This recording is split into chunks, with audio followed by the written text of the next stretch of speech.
A ciência sempre existiu, porém apenas com o tempo foi consolidada como uma área de estudo de extrema relevância para a evolução humana.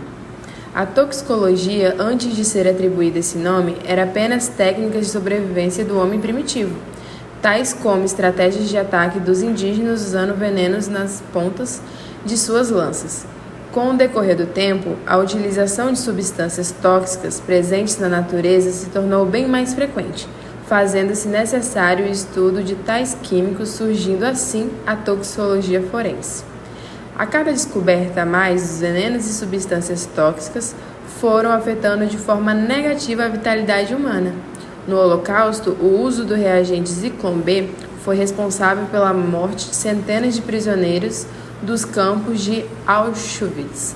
Assassinos em séries também utilizavam de venenos para fazer suas vítimas, tais como Graham Frederick Young, mais conhecido como o jovem assassino que envenenou aproximadamente 70 pessoas.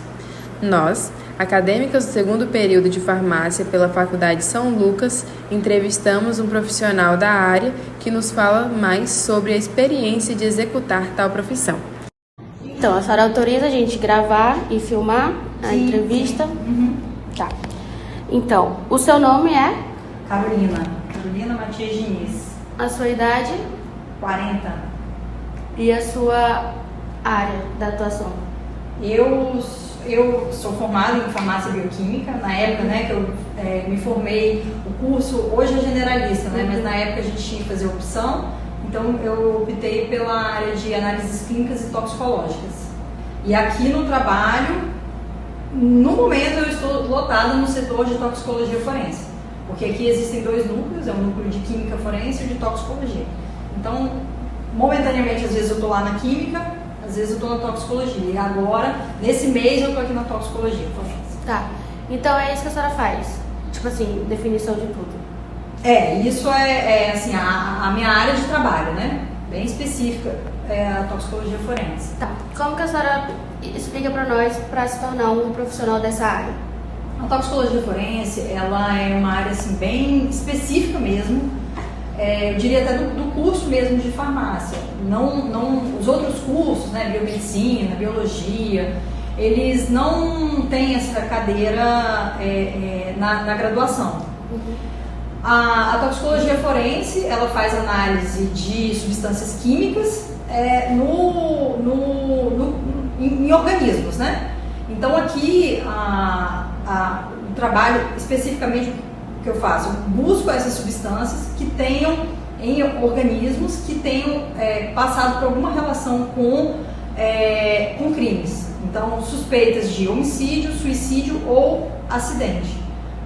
Entendeu? Uhum. Então, assim, são casos de pessoas que foram necropsiadas no IML e aí esses materiais biológicos, diversos materiais biológicos, sangue, urina, conteúdo estomacal, rim, fígado, elas vêm para o laboratório para a gente fazer essas análises toxicológicas. Para seguir carreira como perito criminal é necessário um curso superior, mas não há um curso específico na área.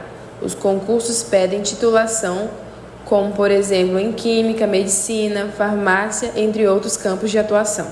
Um ou dois casos que a senhora pode contar para nós, que já aconteceu. Um caso bem interessante foi uma suspeita era uma mulher que ela veio para cá o sangue e o pulmão dela, e a suspeita é que ela... Aí veio assim, exames toxicológicos. E nem sempre os médicos eles especificam que tipo de exame, que tipo de substância deve ser procurada. Porque assim, substâncias toxicológicas existem uma gama, medicamentos, drogas, praguicidas, existem milhares. Então assim, é importante para a gente ter um direcionamento. E aí nesse caso eu fui ler a ocorrência. Era uma ocorrência, a mulher ela tinha sido encontrada pelo marido dentro de casa, desmaiada, na cozinha.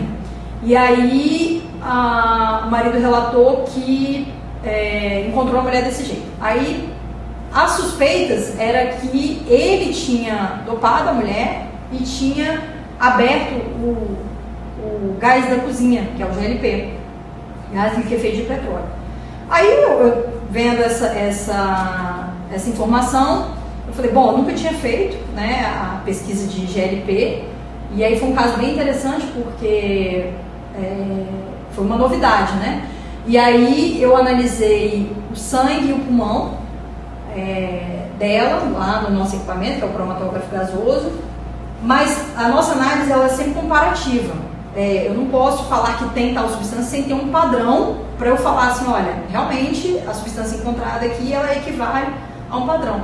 E aí onde que eu ia encontrar o GLP? Aí eu falei, bom, vou ser gás de cozinha, vou aqui na minha cozinha e pego o GLP. E aí eu abri mesmo o fogão, sem ligar o fogo, peguei o GLP, coletei, e aí o resultado, tanto no sangue quanto no pulmão, bateu. E depois, conversando com o legista, esse homem foi preso, porque ela tinha medicamentos também, se não me engano, ansiolíticos no sangue e o gás liquefeito de petróleo no pulmão. Então ela tinha morrido de intoxicação por gás liquefeito de petróleo. Pelo marido. Aí seria o caso mais interessante, né? Assim, porque foi uma análise que não foi feita. Então, assim, porque a gente busca mesmo, estuda, vai atrás, né? Não é tão simples você... Para cada substância existe uma forma de se trabalhar e fazer, para fazer a identificação. As substâncias são diversas. Tá. Como é que é o mercado dessa área, a tecnologia de gestão, assim? Então, a toxicologia forense, porque a toxicologia, ela é ampla, né? Você tem toxicologia ambiental, toxicologia clínica, mas a forense está relativa à justiça. Então, no caso, para você trabalhar com a toxicologia forense, você tem que prestar um concurso público. Entendeu? Não existe fora da segurança pública alguém que trabalhe com toxicologia forense, a não ser talvez em pesquisa. Então, a primeira coisa é essa, prestar um concurso, no caso aqui do estado de Rondônia, para a Polícia Técnica e Científica de Rondônia. Tem alguma curiosidade assim que a senhora possa contar para nós? Sobre o trabalho? Então, assim, sobre o trabalho eu diria que para você trabalhar com a toxicologia, a primeira coisa, assim, tem que gostar bastante de estudar, porque são sempre novidades, né? Cada caso que acontece, um homicídio, um suicídio, eles são diversos, né? E as tecnologias vão mudando ao longo do tempo, né? Então, assim, a parte de equipamentos, então a gente sempre tem que estar em contato com os grandes centros, né?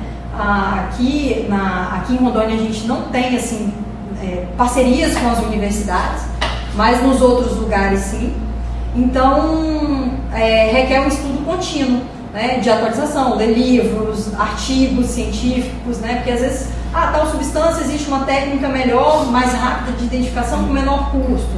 Então, eu diria isso, assim, de curiosidade mesmo, assim, com relação à toxicologia. Agora, e é uma área excelente, assim, você tem que gostar, né, às vezes você vai trabalhar com material biológico de cadáver.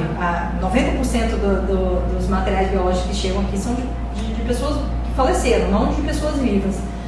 E então, assim, eu enxergo muito, não o material biológico em si, vou abrir um estômago, né? Então, nossa, não gosto. Mas, por meio dessas análises, é uma análise científica, você dá voz àquela pessoa que faleceu, e para entender o contexto de falecimento dela. A pessoa morreu, ninguém sabe como ela morreu, e aí, por meio da ciência, você consegue fazer as análises e falar, olha, foi encontrado isso ou aquilo, e aí a polícia faz um trabalho de investigação e consegue concluir o caso, e prender o responsável, ou provar que foi um acidente ou um suicídio.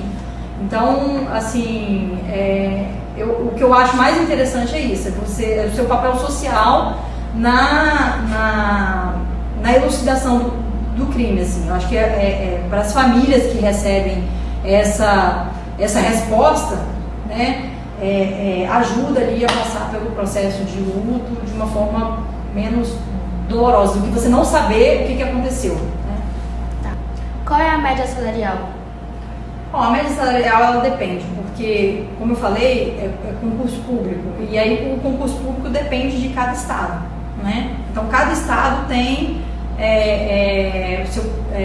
não piso, né, mas a faixa de trabalho, e essa faixa também ela varia com o tempo de atuação. Então aqui no estado de Rondônia a gente tem promoções periódicas, tanto por merecimento quanto por tempo de trabalho, entendeu? Então, assim, não posso falar assim porque os outros estados, cada estado tem sua faixa. Entendi.